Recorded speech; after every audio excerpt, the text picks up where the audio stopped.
নাকা চেকিং করে পুলিশ, কিন্তু এই নাকা চেকিং এর সময় পুলিশকে মারধর করা হলো। হ্যাঁ, এমনটাই অভিযোগ উঠে আসছে। রাতের শহরে আক্রান্ত হতে হলো পুলিশকে, এমনটাই অভিযোগ। প্রায় 30 জন হামলা চালায় বলে অভিযোগ।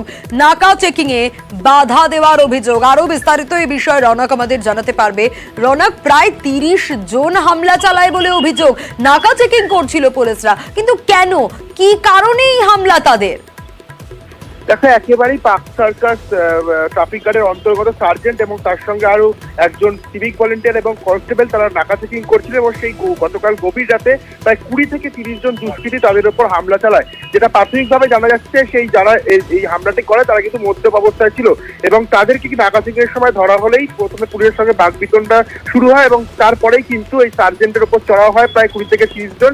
তার যে গাড়ি, সেই গাড়ি ভাঙচুর করা হয়, রীতিমতো গুরুতর আহত অবস্থায় তাকে চিত্তরঞ্জন মেডিকেল কলেজ হাসপাতালে নিয়ে যাওয়া হয়, তার কিন্তু চিকিৎসা হয়। এক্ষেত্রে একটা প্রশ্ন উঠছে যে এইরকম পুলিশের ওপর যে আক্রমণ গতকাল রাতে, কিন্তু তা একটা ভয়াবহ রূপ দেখলো শহর কলকাতা, একদম পার্ক সার্কাসের মতো এলাকায়, যেখানে তারা নাকা চেকিং করছিলেন এবং গতকাল প্রায় 20 থেকে 30 জন দুষ্কৃতী একেবারে তাদের উপর চড়া হয়। শুধু তাই নয়, এমন একটা অভিযোগ আসে যে গাড়ি ভাঙচুর করে দেওয়ার পর সেই গাড়িতে কিন্তু আগুন লাগিয়ে দেওয়ার চেষ্টা করে এই দুষ্কৃতীরা এবং তৎক্ষণাৎ সেখানে অন্য থানার পুলিশ পৌঁছায় এবং যে সার্জেন্ট গুরুতর অবস্থা আহত হয় তাকে সেখান থেকে চিত্তরঞ্জন মেডিকেল কলেজ হাসপাতালে নিয়ে যাওয়া হয়, তারপর কিন্তু তার চিকিৎসা হয় সেখানে। কিন্তু প্রশ্ন উঠছে, এই গভীর রাতে এর আগেও কিন্তু হামেশাই দেখা গেছে যে শহর কলকাতায় পুলিশকে আক্রান্ত হতে, সেক্ষেত্রে যে পুলিশ কর্মীরা যারা নাকা চেকিং করে তারা কিন্তু এই বিষয়টি নিয়ে অত্যন্ত সতর্ক থাকছেন, কারণ গতকালকে যে ঘটনা ভয়াবহ